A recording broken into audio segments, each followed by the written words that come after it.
রমজানুল মুবারক আমাদের সামনে সমাগত আসতেছে। এখনই আমাদের প্রস্তুতি কিভাবে নিতে হবে? একে তো হচ্ছে রাসূলুল্লাহ সাল্লাল্লাহু আলাইহি সাল্লাম এই মাস পাওয়ার জন্য দোয়া করতেন।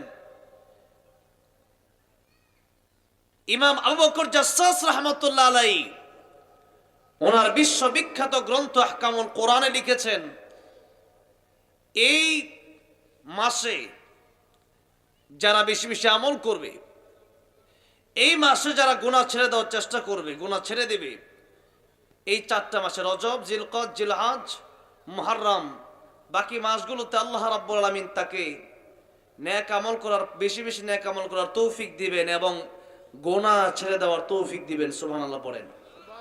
এই জন্য এই মাসে বেশি বেশি নেক আমল করা। আল্লাহ রাব্বুল আলামিন বললেন, এই সম্মানিত মাসগুলো যখন চলে আসবে, ফালা তাযলিমু ফীহিন্না আনফুসাকুম, তোমরা গুনাহ ছেড়ে দাও, কারণ জাহান্নামে যাওয়ার জন্য একটা মাত্র গুনাহই যথেষ্ট। রাহমাতুল লিল আলামিন নবী কোরআনে প্রমাণ,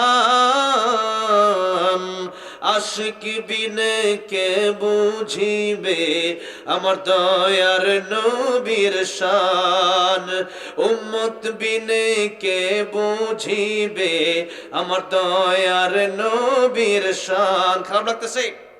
একটু মাঝে মধ্যে নবীর প্রেম বলা যাবে না আমার সাথে? একটু জবানটা ছেড়ে দিয়ে বলেন না, রাহমাতুল লিল আলামিন নবী, রাহমাতুল লিল কোরআনে প্রমাণ, আশিক বিনে কে বুঝিবে আমার দয়ার নবীর শান। বলেন, আশিক বিনে কে বুঝিবে নবী আমার মদিনারে বলবো,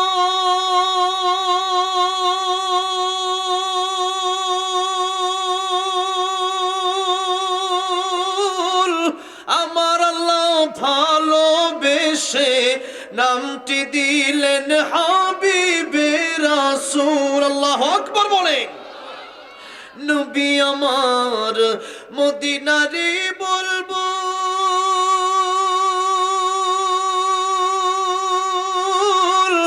আমার আল্লাহ ভালোবেসে নামটি দিলেন হাবিবে রাসূল। ওই নবীকে ভুল বুঝিলে, ওই নবীকে ভুল বুঝিলে থাকবে না ঈমান, আশিক বিনে কে বুঝিবে আমার দয়ার নবীর শান। বলেন না, আশিক বিনে কে বুঝিবে রাহমাতুল লিল আলামিন নবী, রাহমাতুল লিল কোরআনে প্রমাণ, আশিক বিনে কে বুঝিবে আমার দয়ার নবীর শান, উম্মত বিনে কে বুঝিবে আমার দয়ার নবীর শান। একটা মাত্র কবিরা গুনাহ জাহান্নামে যাওয়ার জন্য যথেষ্ট। এই জন্য কবিরা গুনাহ যদি কেউ করে, তাওবা না করে মরলে জাহান্নামে যাওয়াটাই স্বাভাবিক। এই জন্য আল্লাহ বলছেন, এই মাস যখন চলে এসেছে তোমরা গুনাহ বন্ধ করে দাও। 1 নম্বর কথা হচ্ছে সম্মান বাড়ায় দিতে হবে। সম্মান বাড়াবেন কেমনে? সম্মান বাড়ানোর অর্থ হচ্ছে এই মাস সম্পর্কে আপনাকে জানতে হবে। এখন জানলেন, তার মানে আপনাকে মনে মনে ধারণা রাখতে হবে, এতদিন পর্যন্ত সুদের সাথে জড়িত ছিলাম, ঘুষের সাথে জড়িত ছিলাম, মদের সাথে জড়িত ছিলাম, ইয়াবার সাথে জড়িত ছিলাম, জিনার সাথে জড়িত ছিলাম, ব্যভিচারের সাথে জড়িত ছিলাম, মিথ্যার সাথে জড়িত ছিলাম, গীবতের সাথে জড়িত ছিলাম। রজব মাস যেহেতু চলে আসছে, এই মাসে এই গুনাহগুলো আর করা যাবে না, কারণ আল্লাহ রাব্বুল আমিন এই মাসকে সম্মান দিয়েছেন। আমাকে এই মাসে ওই রকম সম্মান দেখাতে হবে। এই মাসে যা মনে চাই তা করা যাবে না। বেশি বেশি ইবাদত করতে হবে, বেশি বেশি জিকির করতে হবে, বেশি বেশি কোরআন পড়তে হবে। এই মাসটা হলো এক ইবাদতের একটি মাস, গুনাহ ছেড়ে দেওয়ার মাস, তওবা করে ফিরে আসার মাস। তাই আল্লাহ রাব্বুল আলামিন বললেন রজব মাসের বড় গুরুত্ব, এই মাসের গুরুত্ব তোমরা দাও, এই মাসকে সম্মান করো, বেশি বেশি নেক আমল করো, তোমরা গুনাহ ছেড়ে দাও। তাহলে আমরা এতক্ষণের আলোচনায় বুঝলাম, আমরা প্রাথমিকভাবে রজব মাসের আমল হলো বেশি বেশি দোয়া করো, আল্লাহুম্মা বারিক লানা ফি রজব ওয়া শাবান ওয়া বাল্লিগনা রমাদান। এই দোয়া যদি করেন তাহলে মুফাসসিরিন কেরামগণ বলেছেন, আপনি যদি রমজান মাস নাও পান, আল্লাহ দোয়া কবুল করেন যদি নেয়, তাহলে রমজান মাস পেলে ইবাদত করলে যে সওয়াব হতো, রমজান মাস না আপনি যে পেলেন না, কবরে যাওয়ার পরে রমজান মাস না পেলেও আল্লাহ এই সওয়াব আপনার আমলনামায় দিয়ে দিবেন। জুড়ে বলেন সুবহানাল্লাহ। এই জন্য এই দোয়া পড়তে রাজি আছেন তো আপনারা? পারেন সবাই? পড়বেন বেশি বেশি। এটা হচ্ছে এক। 2 নম্বর, নেক আমল বেশি বেশি করা, গুনাহ এতদিন যা করেছেন তা ছেড়ে দেওয়া। এই 3টা কথা এই মাস সম্পর্কে বললাম। এবার আসুন সামনের দিকে যাই। সূরা আহজাবের 41 নম্বর এবং 42 নম্বর আয়াত আমি তেলাওয়াত করেছি। আল্লাহ রাব্বুল আলামিন বললেন, ইয়া الذين آمنوا اذكروا الله ذكرا كثيرا।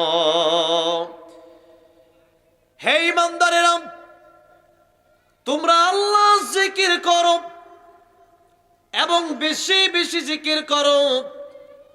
জিকির এটা একটা বড় ইবাদত। জিকির যে যত বেশি করবে তার জান্নাতের মাকাম তত উচ্চ তবকায় হবে। সুবহানাল্লাহ বলেন। সব জান্নাত কি একরকম হবে? সব জান্নাত কিন্তু একরকম হবে না। আল্লাহ বললেন বেশি বেশি জিকির করো। এমনি তো জিকির আছে, সুবহানাল্লাহ আলহামদুলিল্লাহ যদি পড়েন, তাহলে রাসূল করিম সাল্লাল্লাহু আলাইহি সাল্লাম বলেছেন, এই আকাশ থেকে জমিন পর্যন্ত যত ফাঁকা জায়গা আছে, সমস্ত ফাঁকা জায়গাগুলো আল্লাহ রাব্বুল আলামিন সওয়াব দিয়া ভরপুর করে দিবেন। মুসা কালিমুল্লাহ, আল্লাহ রাব্বুল আলামিনকে একদিন জিজ্ঞাসা করলেন, আল্লাহ রাব্বুল আলামিন আমাকে একটা আনকমন জিকির দাও। মুসা কালিমুল্লাহ আল্লাহ রাব্বুল আলামিন কি কথা বলার পর আল্লাহ বললেন, ও মুসা, তুমি বেশি বেশি এই জিকির করবা। জিকিরটা হলো লা ইলাহা ইল্লাল্লাহ, লা ইলাহা ইল্লাল্লাহ, লা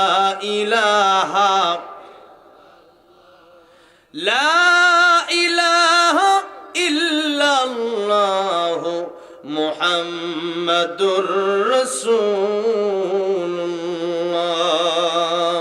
সাল্লাল্লাহু আলাইহি ওয়াসাল্লাম। মুসা কালিমুল্লাহ ডেকে বললেন, আয় আল্লাহ রাব্বুল আলামিন, লা ইলাহা ইল্লাল্লাহর জিকির তো সবাই করে, এই জিকির তুমি আমারেও দিলা।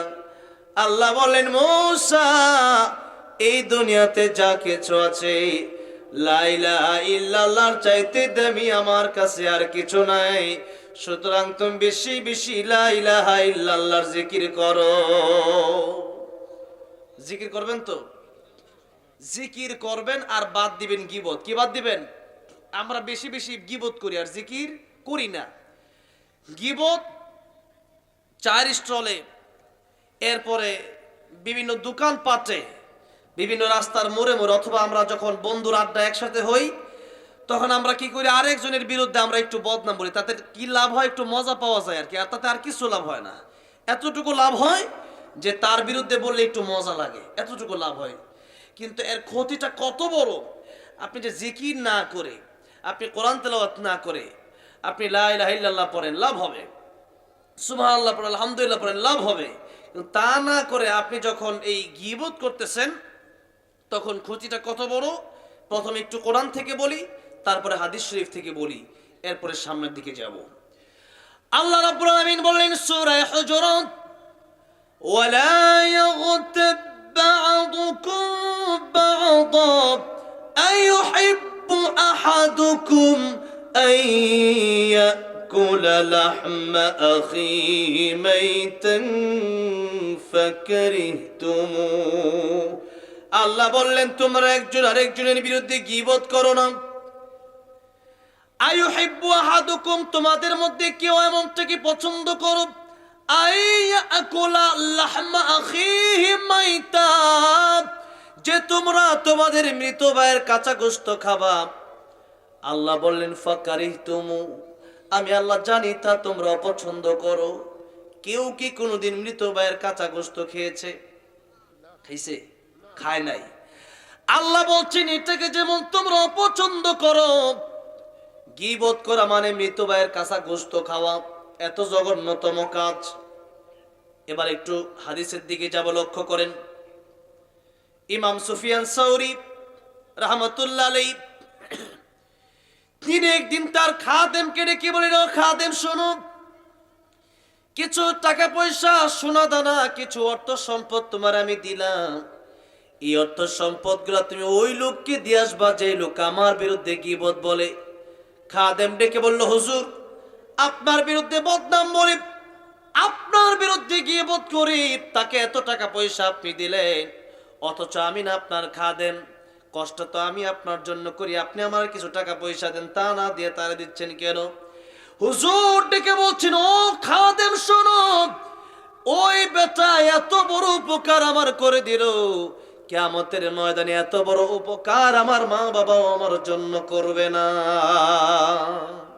অথচ মা বাবার সম্মান কত সূরা বানী ইসরাঈল আপনারা মা বাবার কথা যত আলোচকরা যখন আলোচনা করে তখন আপনারা শুনেই থাকেন যে আল্লাহ রাব্বুল আমিন কোরআন শরীফ বিভিন্ন আয়াতেই বলেছেন, ওয়াকাদা রাব্বুকা আল্লা তা'বুদু ইল্লা ইয়্যা ওয়া বিল ওয়ালিদাইনি ইহসানা। আল্লাহর ইবাদতের পরে আল্লাহ কার খেদমত করতে বলেছেন? মা আর বাবার। নবীজি বলেছেন মা আর বাবা এত দামি, মা আর বাবার দিকে যদি নেক নজর দিয়ে তাকাতে পারো, একবার তাকাবা, একবার তাকানোর কারণে এক একটা কবুল হজের সওয়াব হয়ে যাবে। আহা, সবাই সুবহানাল্লাহ বলেন না। হজ করা কি এত সহজ? বলেন হজ করা কি সহজ না কঠিন? কঠিন। নবী নিজে বলছেন আল হাজ্জু আল হাজ্জু, হজ হলো কষ্টকর। কে বলতেছেন? রাসূল করিম সাল্লাল্লাহু আলাইহি সাল্লাম বলতেছেন, তিনি নিজে বলতে হজ হলো কষ্টকর। কারণ পৃথিবীতে যত ইবাদত আছে, যেমন কিছু ইবাদত আছে আর্থিক, কিছু আছে দৈহিক। আর্থিক ইবাদত, দৈহিক এটা একটু আগে বলছেন। যেমন দৈহিক ইবাদত হচ্ছে নামাজ। নামাজ এটা আপনার দেহ দিয়ে আপনাকে পড়তে হবে, কপাল দিয়ে আল্লাহর কুদরতি কদমে সেজদা লাগায় দিতে হবে। আপনি একজন মানুষ ফজরের নামাজ পড়ে, তাকে আপনি 500 টাকা দিয়ে বললেন আমার নামাজটা তুমি পড়ে দিও, নামাজ হবে? নামাজ কিন্তু হবে না। নামাজ আপনারটা আপনাকেই পড়তে হবে। এটা হলো দৈহিক ইবাদত। আরেকটা হচ্ছে আর্থিক, যেমন যাকাত আপনার উপর ফরজ হয়েছে, মনে করেন 1 লাখ টাকা, তো আপনি চিন্তা করেন 1 লক্ষ টাকা যাকাত দেব, তো এত টাকা যাকাত না দিয়া 10 টাকাত নামাজ পড়ে ফেলি, কি মনে করেন যাকাত আদায় হবে? ওইটা আর্থিক ইবাদত, অর্থ দিয়ে করতে পারে। হজ এটা এমন একটা ইবাদত যেটা অর্থও লাগে আবার দেহও লাগে, এটাতে টাকাও দেয়। যেমন আমি এই বছর হজে যাওয়ার নিয়ত করছি, এখন মনে করেন হজ আমার মন চাইলে কিন্তু আমি রজব মাসে গেলে কিন্তু হজ হবে না। যেমন আগে আমি অনেকবার গেছি, বাইতুল্লাহ গেছি, মদিনাতুল মুনাওয়ারায় গেছি, তো যতবার আমি গেছি ততবার আমি উমরা করেছি। কি করেছি? উমরা। হজ হয় নাই। হজ করতে হলে নির্দিষ্ট সময় জিল হজ মাসে করা লাগবে। কোন মাসে? জিল হজ মাসে। তো জিল হজ মাস আসার আগে কিন্তু আমি হজ করতে পারবো না। সুতরাং উমরা করতে মনে করেন 1-1.5 লক্ষ টাকা খরচ করলে মোটামুটি যাওয়া যায় 1,20,30 হাজার। আর হজ করলে মোটামুটি 5-6 লাখ টাকার মতো সাধারণতই প্রয়োজন। তো এখন হচ্ছেন 5-6 লাখ টাকা দরকার। তো 5-6 লাখ টাকা কামানো সহজ না কঠিন? কঠিন। যেভাবে আপনি টাকা কামান, টাকা কামানো কঠিন।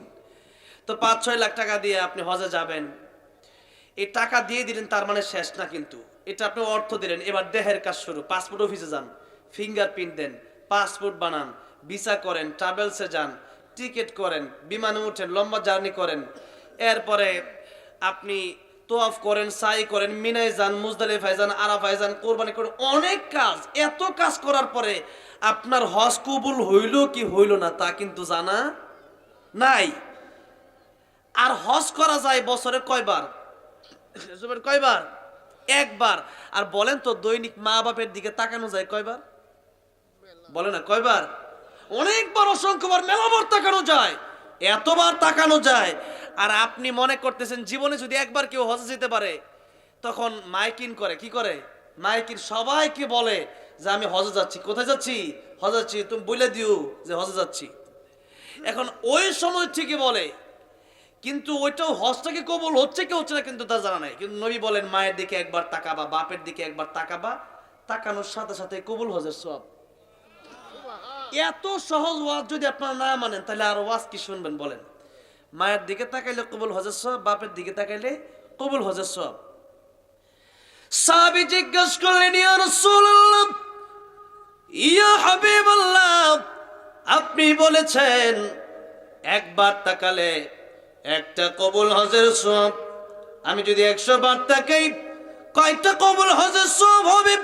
নবী বলেন, সাহাবীরে, তাকাতে তাকাতে অস্থির হয়ে যেতে পারো, আমার আল্লাহ রাব্বুল আমিন সওয়াব দেওয়ার বেলায় কোনো অস্থির হবেন না।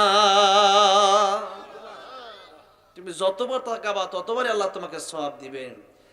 এই তাকানোর কিছু অর্থ আছে। একটা হচ্ছে মায়ের দিকে হাসি মুখে কথা বলা, মায়ের দিকে নেক নজর দিয়ে তাকানো, মায়ের নজর দিয়ে তাকানো। আরেকটা অর্থ হচ্ছে মা বাবাকে খুশি করা। কি করা? খুশি করা। মা বাবা যেভাবে খুশি হয় ওইভাবে খুশি করার চেষ্টা করা। আমার ভাইরা, আমার মা আর বাবা হচ্ছে অমূল্য সম্পদ। টাকা দিয়ে হজ করা যায়, কিন্তু কবুল হয়েছে কিনা তা জানা যায় না। আর মা বাবার দিকে তাকালে কবুল হজের সওয়াব হয়। সুতরাং এই মা এই বাবার কদর করার দরকার। জোরে বলেন আছে না নাই? অমূল্য, এটার কোনো মূল্য নাই। আমার ভাইরা, আমার বাবাজিরা, আল্লাহ বলেন আমার ইবাদতের পরে তোমরা পিতা মাতার খেদমত করো। তাহলে মা বাবার সম্মানটা জোরে বলেন কম না বেশি? বেশি। আল্লাহ রাসূলের পরে এই মা বাবার সম্মান। কিন্তু ইমাম সুফিয়ান সাউরি রাহমাতুল্লাহ আলাইহি বললেন, ও খাদেম শোনো, যে ব্যক্তি আমার বিরুদ্ধে গীবত করলো, এই ব্যক্তি এত বড় উপকার আমারে করলো, কিয়ামতের ময়দানে এত বড় উপকার আমার মা বাবাও আমার জন্য করবে না। খাদেম ডেকে বলল, হুজুর কেমনে এটা সম্ভব? কেমনে মা বাপেও এত বড় উপকার করবে না কেমনে?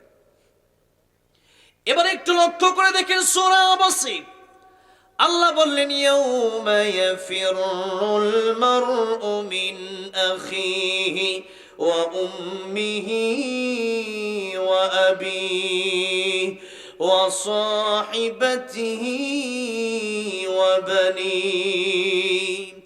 কিয়ামতের ময়দান যেদিন শুরু হয়ে যাবে, ওই দিন পৃথিবীর মানুষগুলা 50,000 বছর কিয়ামতের ময়দানে দাঁড়ায় থাকা লাগবে। মাথার অর্ধ হাত উপরে সূর্য, আর পায়ের নিচে তামার জমিন, আটলান্টিক মহাসাগর, বঙ্গোপমহাসাগর, আরব মহাসাগর পার গোলা।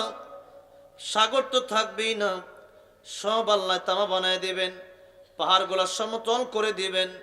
এমন একটা কঠিন অবস্থায় সব নবীরা পর্যন্ত নফসি নফসি বলতে থাকবে। কেবলমাত্র একজন নবী, যে নবী বলবেন উম্মতি, তিনি হলেন রাহমাতুল লিল আলামিন। আল্লাহ নিজের ব্যাপারে বলেছেন, আলহামদুলিল্লাহি রাব্বিল আলামিন। আল্লাহর যত সৃষ্টি আছে সমস্ত সৃষ্টি জগতের জন্য, দুনিয়া হোক পরকাল হোক, সমস্ত দুনিয়া এবং পরকাল উভয় জায়গার জন্যই আল্লাহ রাব্বুল আলামিন তিনি হলেন রব। আর আমার নবীর ব্যাপারে আল্লাহ রাব্বুল আলামিন বললেন, ওয়া মা আরসালনাকা ইল্লা রাহমাতাল লিল আলামিন। রাহমাতুল লিল আলামিন নবী কোরআনে প্রমাণ। আশিক বিনে কে বুঝিবে আমার দয়ার নবীর শান। উম্মত বিনে কে বুঝিবে আমার দয়ার নবীর শান। খারাপ লাগতেছে? একটু মাঝে মধ্যে নবীর প্রেমে বলা যাবে না আমার সাথে? একটু জবানটা ছেড়ে দিয়ে বলেন না, রাহমাতুল লিল আলামিন নবী রাহমাতুল কোরআনে প্রমাণ, আশিক বিনে কে বুঝিবে আমার দয়ার নবীর শান। বলেন, আশিক বিনে কে বুঝিবে নবী আমার মদিনারে বলবো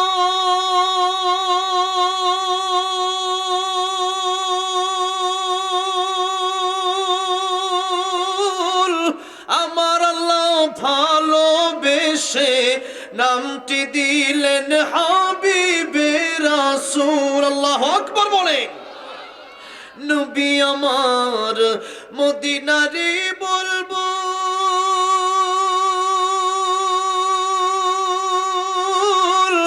আমার আল্লাহ ভালোবেসে নামটি দিলেন হাবিবে রাসূল। ওই নবীকে ভুল বুঝিলে ওই নবীকে ভুল বুঝিলে থাকবে না ঈমান। আশিক বিনে কে বুঝিবে আমার দয়ার নবীর শান। বলেন না, আশিক বিনে কে বুঝিবে রাহমাতুল লিল আলামিন নবী রাহমাতুল লিল কোরআনে প্রমাণ, আশিক বিনে কে বুঝিবে আমার দয়ার নবীর শান। উম্মত বিনে কে বুঝিবে আমার দয়ার নবীর শান। আমার ভাইরা, আমার মুরব্বী ওয়াজিরা বলতেছিলাম, কিয়ামতের ময়দানটা এত ভয়াবহ হবে, সমস্ত নবীরা নফসি নফসি বলবে, একজন নবী বলবেন শুধু উম্মতি উম্মতি, কারণ তিনি দুনিয়ার জন্য শুধু রহমত নয়। আমার আল্লাহ বলেছেন আলহামদুলিল্লাহি রাব্বিল আলামিন, এই জগতের জন্য আমি আল্লাহ যেমন রব, পরকালের জন্য আমি আল্লাহ তেমন রব। আর আমার নবী এই জগতের জন্য যেমন রহমত, আর পরকালের জন্য তেমন রহমত। রাব্বিল আলামিন, রাহমাতুল লিল আলামিন, একই শব্দ আল্লাহ রাব্বুল আলামিন ব্যবহার করেছেন। আল্লাহর ক্ষেত্রেও নবীর ক্ষেত্রেও আল্লাহ একটা শব্দ ব্যবহার করলেন, যে যেই জায়গার জন্য আমি আল্লাহ রব, সেই সেই জায়গার জন্য আমার নবী রহমত। কারণ কিয়ামতের ময়দানে আমার নবীর উসিলার প্রয়োজন আছে না নাই? নবীর সুপারিশের দরকার আছে না নাই? এই জন্য ভাইরা বাবাজিরা, নবীর সুপারিশের যদি প্রয়োজন থাকে, আমার নবীর আদর্শ জীবনে বাস্তবায়ন করেন, আমার নবীর কথাগুলো জীবনে মেনে চলেন, আমার নবীকে আদর্শ মানেন। গায়ক গায়িকা আমাদের আদর্শ হতে পারে না, নায়ক নায়িকা আমাদের আদর্শ হতে পারে না, খ্রিস্টান খেলোয়াড় গুলো আমাদের আদর্শ হতে পারে না। আমাদের আদর্শ বিশ্ব নবী রাহমাতুল লিল আলামিন, তিনি আমাদের আদর্শ, যার চরিত্রের সার্টিফিকেট স্বয়ং আল্লাহ রাব্বুল আলামিন নিজে দিলেন। ওয়া ইন্নাকা লাআলা খুলুকিন আযীম। এত সুন্দর চরিত্র পৃথিবীতে আর কোন মানুষকে আল্লাহ রাব্বুল আলামিন দান করেন নাই। আমার ভাইরা, আমার বাবাজিরা, জীবনে যিনি একটা মিথ্যা কথাও বলেন নাই, দুষ্টুমি করে একটা মিথ্যা কথাও বলেন নাই। আর আমরা মিথ্যা কথা বলি কি বলি না? নামাজ, যে নবীজি বলেছেন জীবনের শেষ কথা নামাজ নামাজ, সেই নবীর এই কথার দাম আমরা কোথায় রাখলাম? নামাজ আমরা কয় ওয়াক্ত পড়ি? শুক্রবারে মুসল্লির অভাব নাই, আর 5 ওয়াক্ত নামাজই নাই। ঠিক না? ঠিক বলে আমার ভাইরা বাবাজিরা, নবীর জীবন আদর্শ যদি মানতে হয়, শুধু জোহর আসর আর মাগরিব অথবা জুমা পড়লে হবে নাকি ফজরের নামাজও পড়তে হবে? ফজর নামাজ পড়ার দরকার আছে না? যেরকম সুন্নাত নয় শুধু দাওয়াতের মেহমান, সুন্নাত নয় শুধু খাওয়া শেষে মধু পান, আরো কিছু সুন্নাত আছে তুমি জানো কি? জানলেও জীবনে কখনো তা মানো কি? এই জন্য সুন্নাত যদি মানতে হয়, নবীর জীবন আদর্শ যদি আমাদের ভিতরে আনতে হয়, নবীর আদর্শ যদি বাস্তবায়ন করতে হয়, এই সুন্নত অর্ধেক মানলে হবে না, পরিপূর্ণ মানতে হবে। আল্লাহ বলেন পরিপূর্ণ মানো। আল্লাহ বলছেন সূরা বাকারা, ইয়া আইয়ুহাল্লাযীনা আমানু উদখুলু ফিস-সিলমি কাফা ওয়ালা তাত্তাবিউ খুতুওয়াতিশ শাইতান ইন্নাহু লাকুম আদুউম মুবিন। আল্লাহ বলেন ঈমানদারেরা উদখুলু, ইসলামে প্রবেশ করো, ফিস-সিলমি কাফা, উদখুলু তোমরা প্রবেশ করো, ফিস-সিলমি ইসলামের ভিতরে, কাফা আইতামা পরিপূর্ণ প্রবেশ করো। ওযু যদি অর্ধেক করে ওযু হবে, নামাজ 4 রাকাত মনে করে আসার নামাজ 2 রাকাত পড়লে নামাজটা হবে নাকি? হবে না। এইজন্য ইসলাম মানতে হলেও অর্ধেক না পরিপূর্ণ।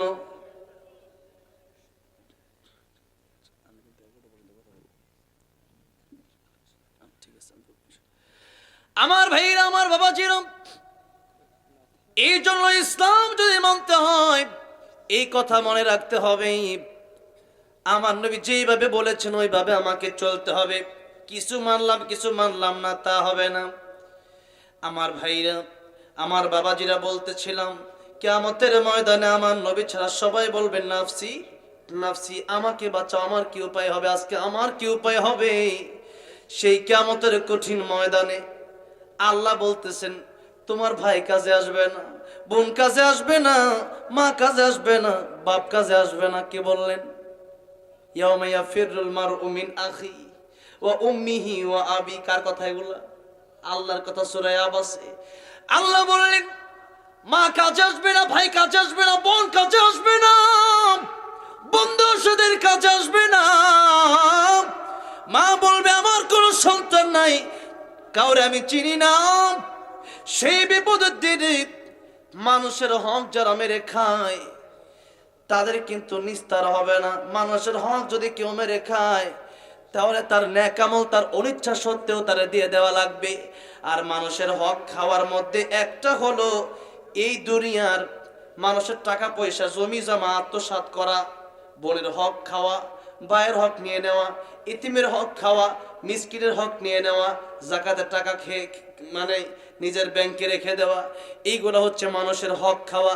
আরেকটা কথা আছে মানুষের ইজ্জত নষ্ট করা, এটার ব্যাপারে নবী বললেন গীবত যদি করো তোমাদের 2টা ক্ষতি হবে, এটাও মানুষের হক নষ্ট করা। কিয়ামতের ময়দানে মা বাপ কাজে আসবে না, যেই মা বাপের ব্যাপারে আল্লাহ এত কথা বললেন, যে মা বাবাকে আল্লাহ রাব্বুল আলামিন ওদের পরে যেই মা বাবার খেদমত করতে বললেন, ওই মা বাবার এত সম্মান, ওই মা বাবা কিয়ামতের ময়দানে একটা নেকি দিতে চাইবেন আল্লাহ বলেছেন। আর কিয়ামতের ময়দানে যারা একজন আরেকজনের বিরুদ্ধে গীবত করবে, নবী বলেছেন তার 2টা ক্ষতি হবে। কয়টা ক্ষতি? 2টা ক্ষতি হয়ে যাবে। 1 নাম্বার, নিজের নেক আমল তারে দিয়ে দেওয়া লাগবে, নামাজ তারে দিয়ে দেওয়া লাগবে, সালাম তারে দেওয়া লাগবে, কোরআন তেলাওয়াত তারে দিয়ে দেওয়া লাগবে। আর তার গুনাহ তাকে নিয়ে, যে ব্যক্তি গীবত করলো তাকে নিয়ে তাকে জাহান্নামে যেতে হবে, তাকে জাহান্নামে পৌঁছায় দেওয়া হবে। আমার ভাইরা, আমার বাবাজিরা, এই জন্য গীবত যদি করেন তাহলে আপনি বড় ক্ষতিগ্রস্ত হয়ে যাবেন।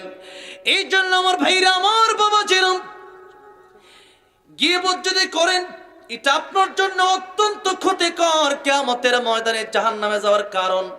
আর জিকির যদি করেন তাহলে জিকিরটা আপনার জান্নাতে যাওয়ার কারণ হয়ে যাবে।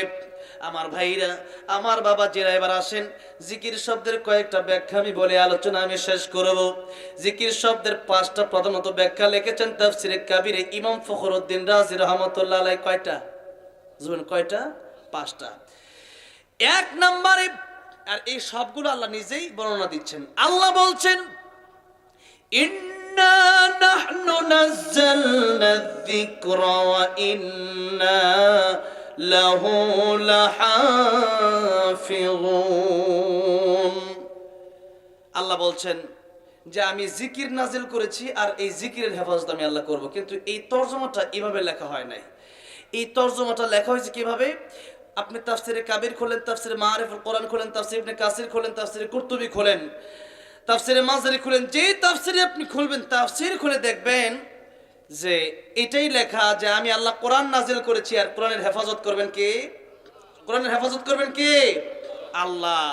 কারণ পৃথিবীর অসংখ্য অগণিত গ্রন্থ রয়েছে, কিন্তু কোনো গ্রন্থের হাফেজ নাই। একটা মাত্র গ্রন্থ, সেটা হচ্ছে কোরআন শরীফ। এই কোরআন শরীফের হাফেজ পৃথিবীতে আছে না নাই? কম না বেশি? এই জন্য নকুল কুমার বিশ্বাস হিন্দু হয়েও একটা গান লিখছে। কি গান বলবো? হিন্দু হয়ে কোরআন নিয়ে লিখছে। যদি আগুনে লেগে ধ্বংস হয়ে যায়, ধ্বংস হয়ে যায়, যদি আগুনে লেগে ধ্বংস হয় পৃথিবীর সব বইয়ের দোকান, বিশ্ব থেকে হারাবে না পবিত্র কোরআন, বিশ্ব থেকে হারাবে না পবিত্র কোরআন। করবে কেমন করে কোরআন ধ্বংস আগুনের তেজ, করবে কেমন করে কোরআন ধ্বংস আগুনের তেজ।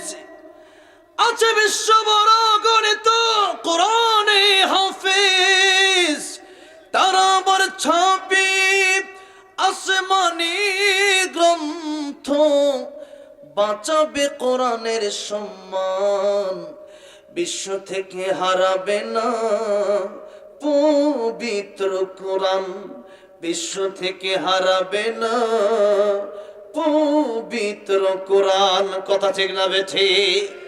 আমার ভাইরা, আমার বাবাজিরা, আল্লাহ বলছেন ইন্না নাহনু নাযালনা যিকরা, এই কোরআন আমি আল্লাহ নাযিল করেছি, হেফাজত করব আমি আল্লাহ রাব্বুল আলামিন। সুতরাং হেফাজতের দায়িত্ব যেহেতু আল্লাহ রাব্বুল আলামিন নিজেই নিয়েছেন, কেউ এর ধ্বংস করতে পারবে না, तमाम পৃথিবীর মানুষ মিলেও ধ্বংস করতে পারবে না। আমার ভাইরা, বাবাজিরা, বোঝানোর উদ্দেশ্য হলো আল্লাহ এখানে বললেন ইন্না নাহনু নাযালনা যিকর। এই জিকির শব্দের ব্যাখ্যা সব তাফসীরের গ্রন্থে এসেছে কোরআন। কি? কোরআন। তার মানে আল্লাহ বলছেন জিকিরের প্রথম ব্যাখ্যা হচ্ছে কোরআন শরীফ। ও দুনিয়ার মানুষেরা, জিকির যদি করতে হয় তাহলে প্রথমেই আল্লাহর কোরআন শরীফ পড়ার দরকার আছে না নাই? এক নাম্বার জিকির হলো আল্লাহর কোরআন শরীফ। আর আল্লাহ সূরা রহমানে বলছেন আর রহমান, আমি আল্লাহ দয়াময়, আল্লামাল কোরআন, কোরআন শিখালাম, খলাকাল ইনসান, মানুষ বানালাম। আল্লাহ কোরআনের কথা আগে বললেন না মানুষের কথা আগে বললেন? কোরআনের কথা আল্লাহ আগে বললেন। তার মানে কোরআন শিখলেই প্রকৃতপক্ষে গুণগত মানুষ হওয়া যায়। আর কোরআন যারা শিখে না, একসময় তাসলিমা নাসরিন আসাদুরের মতো নাস্তিক হয়ে এই দেশের ভিতরে আল্লামা সাইদি, আল্লামা আহমদ শফির মতো বড় বড় আলেমদের বিরুদ্ধে তারা কথা বলার মতো সাহস পায়। ঠিক না বেঠে? এই জন্য কোরআন শিক্ষার কোনো বিকল্প নাই। কোরআন যদি শিখেন তাহলে আপনি প্রকৃত মানুষ হয়ে যাবেন। কারণ যারা কোরআন শিখে তারা জানে যে এই কোরআন যেহেতু আমি শিখলাম, তারা পরকাল বুঝে, পরকালে হিসাব দেওয়ার ভয় তাদের থাকে। আর যারা কোরআন শিখে না, পরকালের হিসাব দেওয়ার কোনো ভয় তাদের থাকে না। এরা মনে করে খাও দাও ফুর্তি করো, দুনিয়াটা মস্ত বড়, এই দুনিয়ায় খেয়ে দিয়ে যাও। কিন্তু যারা কোরআন শিখে তারা জানে। ওমর রাদিয়াল্লাহু আনহু একবার যাচ্ছেন রাস্তা দিয়ে মরুভূমি, এক রাখালকে বললেন এই ছাগলগুলো কার? বললো আমার মালিকের। বললো আমার একটু দুধ দেওয়া যাবে? বললো না, আমার মালিকের ছাগল। ওমর রাদিয়াল্লাহু আনহু বলে একটা ছাগল দেও, পরীক্ষা করার জন্য বলে একটা ছাগল দেওয়া আমারে, তোমার কিছু টাকা দিই। রাখাল ডেকে বলল, ও যুবক, তখন চিনে না ওমর রাদিয়াল্লাহু আনহুকে, বলল যে এই যে ছাগল, এটা তো আমার মালিকের, আমি তোমার ছাগল বিক্রি করবো কিভাবে? আমি তো রাখাল। বলল তুমি বলবো বাঘে খেয়ে নিছে ছাগলটা। রাখাল বলল, যুবক, এই যে এই কথাটা তুমি আমার বললা, আমি আমার এই ছাগলের মালিককে হয়তো জবাব দিয়ে পার পাবো, কিন্তু কিয়ামতের ময়দানে এই মালিকের কাছে আমি কি জবাব দিব? আল্লাহু আকবার বলেন। এই যদি এই ভয় যদি কারো থাকে যে আল্লাহর কাছে একদিন অবশ্যই আমার জবাব দেওয়া লাগবে, যে লিতুজজা কুল্লু নাফসিন বিমা তাসআ, এই দুনিয়া তাহলে এমনি পাঠান নাই, যে পাঠাইছে যা করতেছে এটার হিসাব একদিন ঠিকই আমার দেওয়া লাগবে। তাহলে এই ব্যক্তি গুনাহ করতে পারে না, চুরি করতে পারে না, ডাকাতি করতে পারে না, সুদ খেতে পারে না, ঘুষ খেতে পারে। তাই জন্য কোরআন শিক্ষার কোনো বিকল্প নাই। ভাইরা বাবাজিরা, এরপর আরেকটা কথা বলি, কিয়ামতের ময়দানে সর্বপ্রথম নামাজের হিসাব হবে। কিসের হিসাব? নামাজের হিসাব হবে আউয়ালু মা ইউহাসাবু বিল আবদি ইয়াউমিল কিয়ামাতিস সালাহ। কিয়ামতের মধ্যে নামাজের হিসাব যেহেতু হবে, নামাজ ভঙ্গের কারণ 19টা, প্রথম কারণ হচ্ছে নামাজে অশুদ্ধ পড়া। এখন আপনি যদি কোরআন শরীফ অশুদ্ধ পড়েন নামাজ হবে না। নামাজ যদি না হয় আপনি প্রথমে ধরা খেয়ে যাবেন। নবী বললেন নামাজের হিসাব দিতে গিয়ে যে ব্যক্তি পার পেয়ে যাবে সে সব হিসাবে পার পেয়ে জান্নাতে চলে যাবে। সুবহানাল্লাহ। তাহলে নামাজটা সঠিক শুদ্ধভাবে পড়ার জন্য আগে আমাদেরকে কোরআন শরীফ সহি শুদ্ধ করে শিখতে হবে। কি শিখতে হবে? কোরআন শরীফ সহি শুদ্ধ করে ঠিক শিখতে হবে। অনেকগুলো গজলের রিকোয়েস্ট আছে, আপনারা গজলও শুনবেন, আমি শোনাবো ইনশাল্লাহ। একটু সময় নিচ্ছি আর কি, গজল আমি শোনাবো ইনশাল্লাহ। আজকের মাইকটা এত ভালো পাইছি, আমি অসুস্থ, আমি ভাবছিলাম যে কথাই বলতে পারবো না, আমার প্রচণ্ড অসুস্থ, পিঠে থেরাপি দেওয়া, তো থেরাপি শরীরটা একটু ব্যথা আর কি, তো একটু শক্তি পাচ্ছি না ওইরকম। তারপর মাইকটা খুব ভালো, মাইকের নাম কি? এটার নিউ সাউন্ড সিস্টেম, আলহামদুলিল্লাহ। এই মাইকটা খুব ভালো, এই মাইকটা হলে বক্তারা অনেক মানে সাশ্রয় হয় বক্তাদের, আলহামদুলিল্লাহ। অনেক ভালো মাইক, মানে এই এলাকায় ফার্স্ট টাইম এত সুন্দর একটা মাইক পাইলাম, আলহামদুলিল্লাহ বলেন। তো আপনার অনেক ধন্যবাদ মাইকম্যান ভাই যিনি আছেন। আমার ভাইরা, আমার বাবাজিরা, এখন ওযু ছাড়া, ওযু যদি না করেন নামাজ হবে? কোরআন শরীফ সহি শুদ্ধ করে না শিখলে আপনার নামাজ হবে না। এই কোরআন শরীফ আপনাকে শিখতেই হবে। কিতাব, এই কোরআন এসেছে কিতাবুন আনজালনাহু ইলাইকা লিতুখরিজান নাসা মিনাদ যুলুমাতি ইলান নূর, জাহান্নাম থেকে বাঁচায় জান্নাতে নেওয়ার জন্য। তাহলে এই কোরআন শরীফ আমাদেরকে আগে শিখতে হবে, যেহেতু বিশেষ করে আমরা মুসলিম, আমাদেরকে কোরআন না শিখে কবরে যাওয়া যাবে না। এই কোরআন নবী বলেছেন কিয়ামতের ময়দানে আল্লাহর সাথে তর্ক করবেন যে আল্লাহ, এই ব্যক্তি আমি কোরআনকে ভালোবাসছে, তুমি যদি তাকে জান্নাতে না দাও আমি কোরআন আজকে খুশি হব না, তাকে জান্নাতে দিতেই হবে। আল্লাহ বলবেন কোরআন তোমার সুপারিশ মঞ্জুর করে তাকে জান্নাতে দিয়ে দিলাম। তাহলে কোরআন শরীফ বেশি বেশি পড়ার দরকার আছে না নাই? সূরা ইখলাস 3 বার পড়লে কয় খতম কোরআন শরীফের সওয়াব? 1 খতম। একটু পড়েন তো, বিসমিল্লাহির রহমানির রহিম, কুল হুয়াল্লাহু আহাদ, আল্লাহুস সামাদ, লাম ইয়ালিদ ওয়া লাম ইউলাদ ওয়া লাম ইয়াকুল লাহু কুফুয়ান আহাদ। 10 পারা কোরআন শরীফের সওয়াব হয়েছে। সুবহানাল্লাহ পড়েন, আরেকবার পড়েন, বিসমিল্লাহির রহমানির রহিম, قل هو الله أحد الله الصمد لم يلد ولم يولد ولم يكن له كفوا أحد। 20 পারা। আরেকবার পড়েন, বিসমিল্লাহির রহমানির রহিম, কুল হুয়াল্লাহু আহাদ আল্লাহুস সামাদ লাম ইয়ালিদ ওয়া লাম ইউলাদ ওয়া লাম ইয়াকুল লাহু কুফুয়ান আহাদ। এখানে যারা আসছেন আজকে 1 খতম করে কোরআন শরীফ সওয়াব বাড়িতে নিয়ে যাবেন, আলহামদুলিল্লাহ বলেন। তে লাভ হইছে না ক্ষতি হইছে? অনেক বড় লাভ হয়েছে। সূরা তাকাসুর পড়বেন, কমপক্ষে 1000 আয়াত পড়লে যে সব আল্লাহ সেই সব আমলনামায় দিয়ে দিবেন। আমার ভাইরা বাবাজিরা, এছাড়াও কোরআন শরীফের যে কোনো আয়াত থেকে আপনি তেলাওয়াত করবেন, কমপক্ষে প্রত্যেকটা হরফে কমপক্ষে কয়টা করে নাকি? 10টা করে নাকি আল্লাহ দিয়ে দিবেন। তাহলে কোরআন শরীফ হলো বেশি বেশি আমাদের তেলাওয়াত করতে হবে, 1 নাম্বার। 2 নম্বরে, এই জিকির শব্দের অর্থ এসেছে কোরআন শরীফে, আল্লাহ বলেছেন ফাযাক্কির বিল কুরআনি মান ইয়াখাফু ওয়াঈদ। এখানে যাকির শব্দ এসেছে, জিকির শব্দ এসেছে। এই জিকির শব্দের অর্থ হচ্ছে উপদেশ। কোরআন থেকে, কোরআনে অনেক উপদেশ আছে না নাই? মূসা আলাইহিস সালামের ব্যাপারে উপদেশ আছে, এরপরে ঈসা আলাইহিস সালামকে নিয়ে উপদেশ আছে, মারইয়াম আলাইহিস সালামকে নিয়ে উপদেশ আছে, নূহ আলাইহিস সালামকে নিয়ে উপদেশ আছে। এই পৃথিবীতে অসংখ্য অগণিত ঘটনা ঘটে যাওয়া অনেক উপদেশ আল্লাহ আমাদের জন্য শিক্ষণীয় করে রেখেছেন। এই উপদেশগুলো আমাদেরকে শিখতে হবে, জানতে হবে। কোরআন শরীফের ব্যাখ্যা, কোরআন শরীফের তাফসীর, কোরআন শরীফের ব্যাখ্যা, কোরআন শরীফের তাফসীর আমাদের জানতে হবে, শুনতে হবে। 3 নম্বরে আল্লাহ রাব্বুল আলামিন বলেন জিকির শব্দের অর্থ কি হবে। সূরা জুমআতে আল্লাহ বললেন, ইয়া আইয়ুহাল্লাযীনা আমানু ইযা নুদিয়া লিস-সালাতি মিন ইয়াউমিল জুমআতি ফাসআউ ইলা যিকরিল্লাহি ওয়া যারুল বাই'। আল্লাহ বললেন, ওই ইমানদারেরা, জুমার দিন যখন মসজিদে আযান হয়ে যায় তখন তোমরা নামাজের দিকে চলে যাও। কোন দিকে চলে যাবেন? নামাজের দিকে যাও। কিন্তু এখন নামাজ শব্দ নাই, ফাসআউ ইলা যিকরিল্লাহ, আল্লাহ জিকিরের দিকে দৌড়াও। আল্লাহ জিকির মানে তোমরা নামাজের দিকে তখন দৌড়াও। তাহলে জিকির শব্দ 3 নম্বর অর্থ হচ্ছে নামাজ পড়া। নামাজ পড়লে জিকির হবে। কি কি পড়া?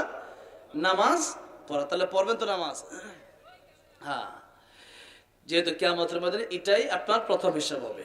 4 নম্বর, জিকির শব্দের অর্থ আল্লাহ কোরআন শরীফে বর্ণনা করে বলছেন, ومن أعرض عن ذكري فإن له معيشة ضنكا ونحشره يوم القيامة أعمى আল্লাহ বললেন আমি আল্লাহর আইন যারা মানবে না এদের জীবনকে আমি আল্লাহ সংকীর্ণ করে দেব। এখানে জিকির মানে আল্লাহর আইন, জিকির মানে কি আল্লাহর আইন। আল্লাহর আইন মানতে রাজি আছেন না নাই? শুধু ঘরে মানলে হবে না, সংসদেও মানতে হবে, সব জায়গায় মানতে হবে, কোন জায়গায় বাদ রাখা যাবে না। আল্লাহর কোরআনের আইন কি শুধু ঘরে চলবে না বাইরেও চলবে? সব জায়গায় মানতে হবে। যারা বলেন ঠিক না ঠিক? আমার ভাইরা, আমার বাবা, এই জন্য আল্লাহর আইন মানে হচ্ছে ঘর থেকে শুরু হবে রাষ্ট্র পর্যন্ত সব জায়গায় কার আইন চলবে? আল্লাহর আইন। আল্লাহর আইন যদি হয় তাহলে চোর থাকবে না, ডাকাত থাকবে না। যখন চোরের হাত কাটা হবে আর তখন দেখবেন চোর কমে গেছে, ডাকাত কমে গেছে। যেরকম ঠিক না বেঠিক? এই জন্য আল্লাহর আইন যখন দেশের মধ্যে চালু হয়ে যাবে তখন এই দেশ সুন্দর একটা সমাজে গড়ে উঠবে। আর যদি আল্লাহর আইন চালু না করা হয়, আপনি যত কিছুই বলেন না কেন, এই দেশে কোনোদিন শান্তি আসতে পারে না। আল্লাহ বলেন তোমাদের জীবনকে আমি সংকীর্ণ করে দেব। 2 নাম্বার, কিয়ামতের ময়দানে আমি আল্লাহ রাব্বুল আলামিন তোমাদেরকে অন্ধ বানায় ওঠাবো। কি বানায় ওঠাবো? অন্ধ বানায় ওঠাবো। তাই আল্লাহর আইন এই দুনিয়াতে আমাদের বাস্তবায়ন করতে হবে। আল্লাহ বলেন আমার আইন মেনে নাও। আমার আইন যদি তোমরা না মানো, আল্লাহ সূরা রহমানে বলছেন ইয়া মা'আশারাল জিন্নি ওয়াল ইনসি ইন ইসতাতা'তুম আও তানফুযু মিন আকতারিস সামাওয়াতি ওয়াল আরদি ফানফুযু লা তানফুযুনা ইল্লা বিসুলতান। আল্লাহ বলেন আমার আইন যদি তোমাদের কাছে ভালো না লাগে, আমার আকাশ জমিন ছেড়ে তোমরা বের হয়ে যাও। আল্লাহর আকাশ আল্লাহর জমিন ছেড়ে বের হয়ে যাওয়ার মতো ক্ষমতা এই পৃথিবীতে কোনো মানুষের আছে? জীবন আছে? নাই। থাকতে হলে এই পৃথিবীতেই থাকতে হবে। শুধু এই পৃথিবী কেন, আমাদেরকেও বানাইছে কে? কে বানাইছে? আল্লাহ। সুতরাং গোলামি করতে হবে কার? আল্লাহর আইন মানতে হবে কার? কেবলমাত্র আল্লাহর। আল্লাহ বলছেন তাবারাকাল্লাযী বিয়াদিহিল মুলক ওয়া হুয়া আলা কুল্লি শাইইন কাদির। এই আকাশ জমিন যা কিছু আসে সব কিছু তো আমি আল্লাহরই হাতে। আমি আল্লাহ মালিক, তোমরা আমার গোলাম। এই সময় তোমাদেরকে দেওয়া হলো পরীক্ষার জন্য। এই সময়কে তোমরা গুরুত্ব দাও। এই সময়টাতে তোমরা কেবলমাত্র আল্লাহর আইনটাই মানো। আল্লাহ পরের আয়াতে বলছেন আল্লাযী খালাকাল মাউতা ওয়াল হায়াতা লিয়াবলুয়াকুম আইয়ুকুম আহসানু আমালা। আমি আল্লাহ মরণ আর হায়াতকে সৃষ্টি করলাম তোমাদেরকে পরীক্ষা করার জন্য। এই সময় এটা তোমাদের পরীক্ষার হল। তাই নবী এক হাদিস শরীফের ভিতরে বলছেন এই সময়কে তোমরা গুরুত্ব দাও। ইগতানিম খামসান ক্বাবলা খামসিন শাবাবাকা ক্বাবলা হারামিক। নবী বলেন 5টা সময়ের আগে 5টা সময়কে তোমরা মূল্য দাও। 1 নাম্বার, যৌবনকাল থাকা অবস্থায় বৃদ্ধ হওয়ার আগে তোমরা এই সময়কে মূল্য দাও। কারণ কার মরণ কখন চলে আসে আমাদের কারো জানা নাই। এই জন্য ইবাদত এখনই বেশি বেশি করতে হবে। 2 নম্বরে নবীজি বললেন ও আমার উম্মতেরা সিহাতাকা ক্বাবলা সাকামিক, তোমরা অসুস্থ হয়ে যাওয়ার আগে সুস্থতাকে মূল্য দাও। কারণ অসুস্থ হয়ে গেলে বোঝা যায় সুস্থতা কত বড় নিয়ামত। ঠিক না ঠিক বলেন? 3 নম্বর নবী বলেন গিনাকা ক্বাবলা ফাকরিক, টাকা পয়সা যদি কারো থাকে, এই টাকা পয়সার মালিক কেউ ইচ্ছা করলেই হতে পারে না। কেউ ধনী কেউ গরিব, এটা আমার আল্লাহর ইচ্ছা। টাকা পয়সার মালিক একজন বানায়, জবান খুলে বলেন তিনি কে? আল্লাহ। এজন্য নবী বললেন টাকা পয়সা যদি থাকে, তোমরা ফকির হয়ে যাওয়ার আগে সকালবেলার ধনী তুমি ফকির, সন্ধ্যাবেলা এই টাকা পয়সা আল্লাহর রাস্তায় তোমরা কিছু দান করো, মসজিদ মাদ্রাসায় দান করো। নবী যে হাদিস শরীফের ভিতরে বললেন ইদা মাতাল ইনসান ইনকাতা আনহু আমালুহু, মানুষ যখন মরে যায় মানুষ আর আমল করতে পারে না, নামাজ পড়তে পারে না, রোজা রাখতে পারে না, হজ করতে পারে না। তখন তার কবরে কোনো আমল আর বাকি থাকে না। তিনটা আমল বাকি থাকে, একটা হলো সদকায়ে জারিয়া, একটা কি সদকায়ে জারিয়া। আমার চারটা জিকিরের পাঁচটাতে চার নাম্বারের ভিতরে এই কথাগুলো বলতেছি, আরেকটা বাকি আছে, অল্প সময় শেষ করব। এই কথাটা এই জন্যই বলতেছি যেহেতু আমাকে আরেকটা দায়িত্ব দেওয়া হয়েছে। এই মসজিদ, এই মসজিদ কার ঘর? জোরে বলেন কার ঘর? আল্লাহর ঘর। গতকাল গাজীপুরের প্রোগ্রাম ছিল, সেটাও একটা মসজিদের জমি কেনার উদ্যোগে একটা প্রোগ্রাম নিছে, তারা যে মসজিদ জমি কিনবে। বলছে হুজুর 55টা জায়নামাজ লাগবে। কয়টা জায়নামাজ? 55 জায়নামাজ, এক এক জায়নামাজ 4,500 করে। আমি গুনতে গুনতে দেখলাম 55, আমি ভাবলাম যে 30 জন পাই কিনা, এরপর দেখলাম 55 জায়নামাজ পুরোটাই উঠে গেল, পুরো জমির দাম উঠে গেছে। আলহামদুলিল্লাহ বলেন। তারা আলহামদুলিল্লাহ দিল। আমার বাড়ি তো গাজীপুরেই। তো এই যে আজকে আপনারা এসেছেন অন্য জন্য, দুইটার জন্যই মূলত কিছু কালেকশনটা, হ্যাঁ